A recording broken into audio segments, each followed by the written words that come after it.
Ganpati Hindi classes में आपका हार्दिक अभिनंदन है। आज हम पार्ट 2 का चैप्टर तुलसीदास जो कवि है और उनके बारे में आपको संक्षिप्त में समरी बता रहे हैं। चैप्टर का जो है पार्ट है उसका विश्लेषण करते हुए तो देखिए, सबसे पहले तो इसको जो तुलसीदास है उसका कवि परिचय आपको अलग से वीडियो में अपलोड कर देंगे और उसमें आप देख सकते हो, समझ सकते हो। और तुलसीदास जहाँ बेसिक जानकारी से यहाँ से शुरू करते हैं हम इस पाठ को, तो तुलसीदास जी का जहाँ नाम आता है तो वहाँ सीधा सीधा आप ये लिख सकते हो कि वहाँ किसका व्याख्यान आता है, श्री राम के बारे में गुणगान किए जाते हैं, श्री राम के बारे में बताया जाता है। यदि कवि है तुलसीदास। अब इस पाठ का जो शीर्षक है वो है राम लक्ष्मण परशुराम संवाद। अब इसको समरी के रूप में आपको समझा रहे हैं।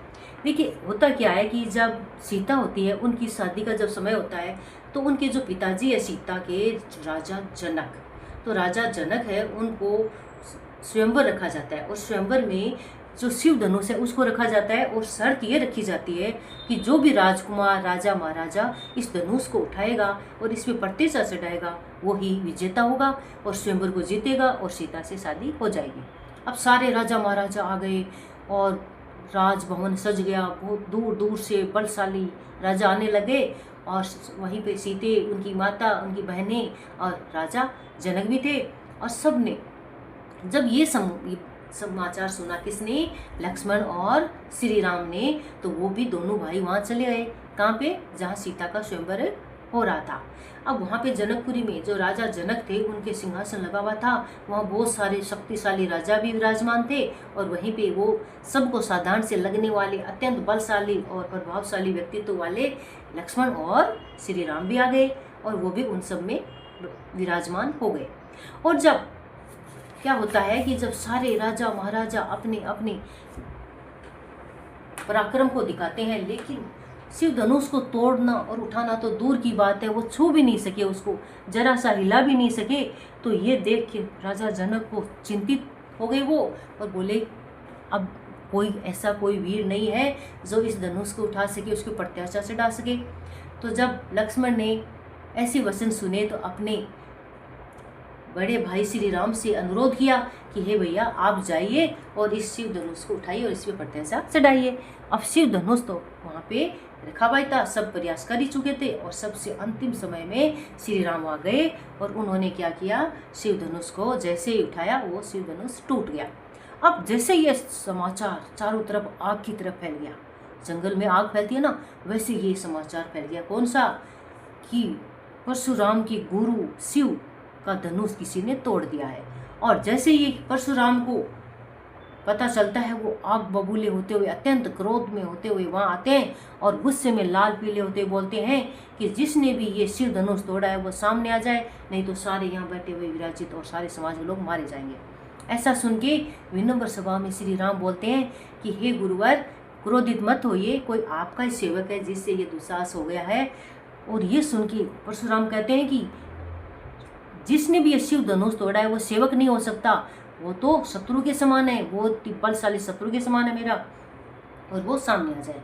अब लक्ष्मण कह रहे हैं ऐसा सुन के कि इसमें श्री राम की कोई गलती नहीं है, ये धनुष ही इतना पुराना था कि उनके छूते ही वो टूट गया। और ये संवाद फिर आगे व्यंग्यात्मक चलता है, किसके मध्य में? लक्ष्मण और परशुराम के मध्य में और आगे चलता है, पाठ और आगे बढ़ता है, विस्तार लेता है और आगे हम भी आपको और आगे बताते जा रहे हैं। तो इसमें जब लक्ष्मण व्यंग्यात्मक भाषा में कहते हैं कि हमने तो बचपन में बहुत सारे धनुष तोड़े थे और किसी ने गुस्सा नहीं किया, इस धनुष में ऐसा क्या है, ये इस धनुष के टूटने से किसी को क्या नुकसान या क्या लाभ हो सकता है, तो इसमें किसी को कोई, मुझे तो ऐसा लगता नहीं है, फिर इतना आप क्रोधित क्यों हो रहे हो इस धनुष के लिए? तो जो परशुराम है वो और अधिक उनका गुस्सा तेज हो गया, प्रचंड हो गया और बोले, रे दुष्ट, रे मूर्ख बालक, तुम समझते नहीं हो, ये साधारण धनुष नहीं है, ये मेरे गुरु शिव का धनुष है और जिसने भी ये शिव धनुष तोड़ा है वो बचेगा नहीं। और अधिक गुस्से में बोले और उन्होंने अपने जो फरसा, जो हथियार है, उन्होंने अपने कंधे पे रखते हैं। परशुराम बार बार दिखाते हैं, किसको? डराने के लिए लक्ष्मण को दिखाते हैं। लक्ष्मण कह रहे हैं कि मैं कोई कुमड़वतिया छुई मुई का पौधा नहीं हूँ और ना ही मैं कोई इतना कमज़ोर हूँ कि आपके इस हथियार से, फरसे से डर जाऊँगा, आपकी क्रोध भरे वचनों से डर जाऊँगा, भयभीत हो जाऊँगा। मैंने तो आपको पूर्ण शक्तिशाली जानते हुए आपसे जो कुछ कहा है और उसमें हमारी कोई गलती नहीं है, आपको समझा रहा हूँ, फिर भी आप नहीं समझ रहे हो तो इतना गुस्सा एक ऋषि मुनि को अच्छा नहीं होता है। तो परशुराम फिर बोलते हैं कि मैंने अनेकों बार पृथ्वी को जीता है, राजा महाराजाओं को सबको मारा है, क्षत्रियों से इसको विहीन कर दिया है, और मैंने पृथ्वी को अनेकों बार जीत के ब्रह्म को दान कर दिया है। ये सारी बातें तुमने नहीं सुनी लक्ष्मण। तो लक्ष्मण कह रहे हैं कि आपने जो, और वो अपने परशुराम ये भी कह रहे हैं कि वो ब्रह्मचारी है और बहुत ही शक्तिशाली है, इसके बारे में तुम कुछ जानते नहीं हो, इसीलिए कुछ बोल रहे हो। तो लक्ष्मण परशुराम को कह रहे हैं कि इसमें जानने की क्या बात है, आपका जो क्रोध है, और मैंने तो आपको जो परशा है शक्ति को देख के ही आपको बोला है जो कुछ बोला है। मैं तो भयभीत हूँ नहीं आपसे, बिल्कुल ही आपकी शक्ति से भी जरा भी मुझे डर नहीं है, और आप तो मुझे बहुत ही मामूली मानते हो। किसकी ऐसे लगता है, व्यंग्यात्मक बोल रहे हैं लक्ष्मण, कि मुझे ऐसा लगता है कि आपको तो ऐसा लगता है परशुराम कि आप फूंक मार के पहाड़ को उड़ा दोगे, यानी बहुत आसानी से लक्ष्मण को पराजित कर दोगे। लेकिन ऐसा संभव नहीं है। जिस प्रकार से फूंक मार के पहाड़ को उड़ाना संभव नहीं है, उसी प्रकार से श्री राम और लक्ष्मण कह रहे हैं कि हमें भी ऐसे डराना संभव नहीं है, और हम आपको एक गुरु मानते हैं, और हमारे राजकुल में किसी गुरु पे, गाय पे, ब्राह्मण पे और किसी पे ऐसे जो पीड़ित होते हैं उन पे कभी हम प्रहार नहीं करते हैं, इसीलिए आपको अभी तक कुछ नहीं करे, और आप हो कि मनमानी किए जा रहे हो, बोले जा रहे हो, तो ये अच्छा नहीं है।